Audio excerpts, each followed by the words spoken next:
After the success of my last video, I decided to make a poll on what my next video should be, and the people have spoken. My fan is going at it again. Are you serious? This is the second time I've cleaned you today. I'm just gonna have to deal with it. I don't have much time left. This video is about the idea of language in Pokemon, or something like that. This is a very broad subject and there's a lot to talk about, but it will be less of a strain on my almost non-existent brain, because unlike the last video, I'm pretty sure no maths will be involved. And with that being said, where do we begin? Yeah, that's right. The beginning is, in fact, a good beginning. I'm so tired of my laptop. Arceus, according to Pokemon lore, was hatched from an egg into a world of nothingness. What laid that egg is none of my business for now, that's for another video.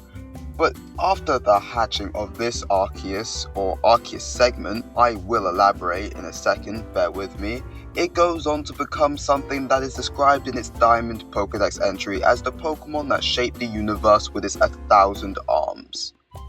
But just look at this llama, right? It's not even a bipedal Pokemon.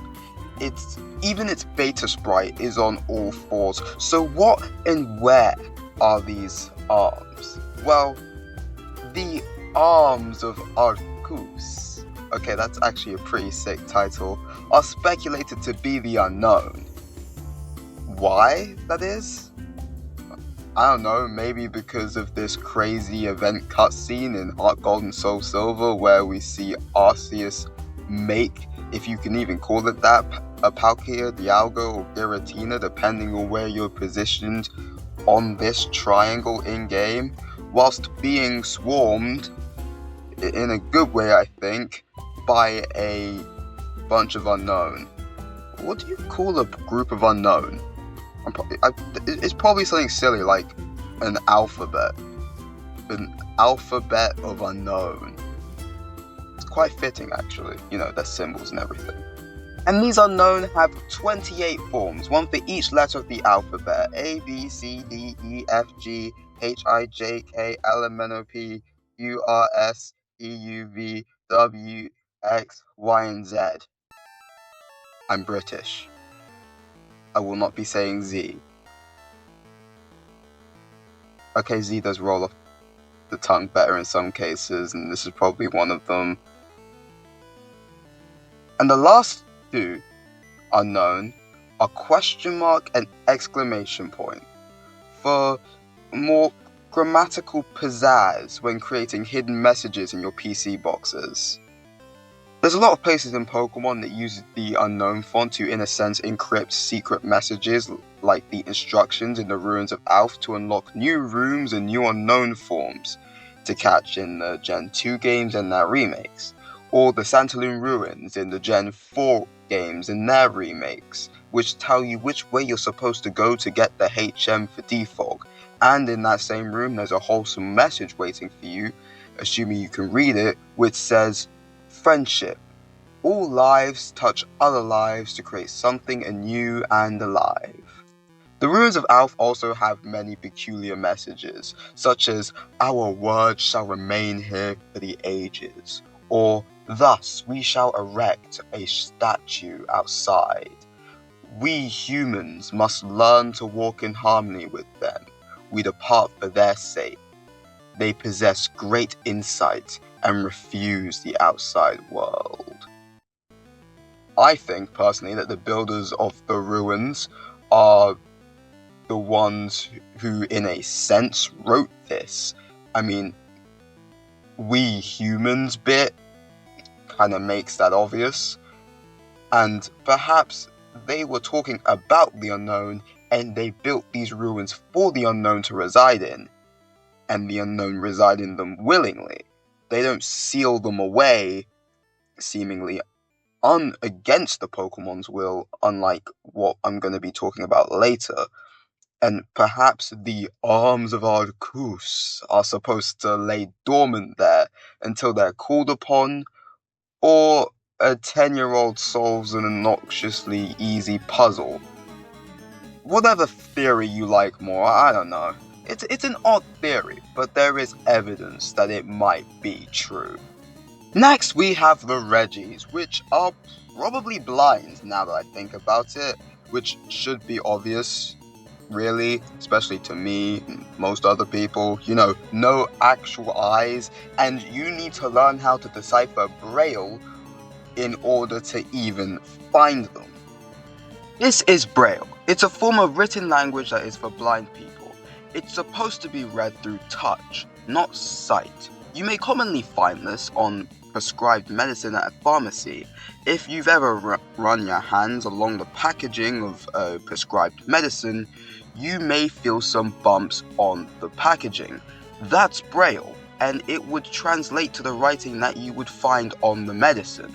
Though, to read Braille without looking at it, you may need an enhanced sense of touch in your fingertips to be able to read it so you don't miss a single spot. So, why do I have to decipher this and not this when I want to find the Reggies and hear those majestic cries? We only see Braille in these games: Ruby, Sapphire, Emerald, Fire Red, Leaf Green, Omega Ruby, and Alpha Sapphire, and despite the Reggies being installed in the Shield, Nintendo decided that maybe Braille was a little bit too difficult to decode for many. At least the unknown bore a resemblance to the characters that they were representing. If you knew nothing about Braille, no matter how hard you look at it, there is no way you'd be able to tell that this says that you should subscribe. Yes, this is the same message on the thumbnail. You got twice. Unless you already knew how to read Braille. And if that's so, then drat. My plans have been foiled. You saw through my heinous scheme. Well done. In Fire Red and Leaf Green's post game on 7 Island, you'll find the Tonobi Chambers. There you'll find the unknown for your national decks, though instead of unlocking them through puzzles by following instructions in the unknown font, you have to decipher Braille in order to get them to spawn, which kinda makes sense when you consider that you also needed to read Braille to find the weird stone thingies, which were the Ruby and the Sapphire, which Celio needed in order to allow you to trade with the Ruby, Sapphire, and Emerald save files before you get access to the Rainbow Pass. I would say that it's a shame that we haven't seen Braille since Omega Ruby and Alpha Sapphire, but at the same time, if I actually saw this in a modern Pokemon game, I'm not really sure how I'd react, and I'm not really sure if I'd like it at all. But I'm sure someone out there misses Braille. I'm sure someone out there wants it to come back one day. I don't think I'm one of those people, though. Moving on from Braille, we have Bulbasaur's evolution line, and Gabite, and other Pokemon like Chatot. This is going to be a fairly short segment, I think, but I think it's worth mentioning. These Pokemon were illegal if they were from an English save and hadn't been nicknamed. I'm going to put Chatot to the side just for now because it doesn't really fall into this category. The ability to connect your Pokemon save file to the internet in order to battle and trade with others has actually been a thing since the Japanese version of Pokemon Crystal with the Pokemon Communication Center in Goldenrod City, and some weird wire thing that you could connect to your phone and connect to your Game Boy Color, which then used the phone to connect to the internet, which honestly for then was probably pretty cool. But this was only in Japan and it wasn't used that often and was discontinued pretty soon after it was created. But upon the arrival of the DS, you could connect your Pokemon save file to the internet. And you could use Chatot's Chatter in Gen 4, which basically allows you to send voice recordings as a Pokemon move to your opponent to make an in-game voice chat. You could turn your Pokemon battle into an in-game voice chat. And with an in-game voice chat, with barely any regulations, it can turn PG really quick. After Gen 4, Chatter's Chatter was never the same again. Now, concerning the GTS today, it is very easy to trade any Pokemon you like to other people. Whether that's if that's in exchange for any Pokemon you like, now that's another question.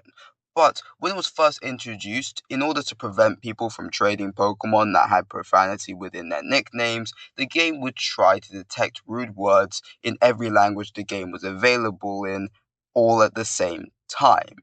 And there were cases where you could have a Pokemon with no nickname being barred from the GTS due to a rude word, not in the language that you were playing, but in any of the other languages that the game was available in, being found in the Pokemon's name. This was obviously fixed in later generations, so if you had a Pokemon like this that you wanted to trade, you didn't have to nickname it whatever just to bypass the profanity checks. And you could finally put up a Bulbasaur asking for a level 100 Rayquaza. Please trade with me. Finally, we have these weird symbols that have been popping up everywhere and have become more common with every new mainline Pokemon game. And honestly, this is a topic for its own video or short. And if this is actually decipherable, I'm afraid I don't have time for that because that's all the time I have for this video. And if I go on any longer, this video might not even come out on time. In fact, I don't think it's even going to come out on time, which is annoying because I literally just changed my upload schedule to 3 o'clock every Wednesday. This one looks like it's going to be coming out at like 5. And I don't really want that to happen. So, until next time, if you find my Bulbasaur on the GTS, I only accept the best Rayquazas. First come, first serve. Anyways, I hope you hit all your Fire Blasts, Thunders, and Blizzards, and Fissures. Do not do that indoors again. And keep daydreaming. I'll see you all next week. I need to go fix the hole in my floor.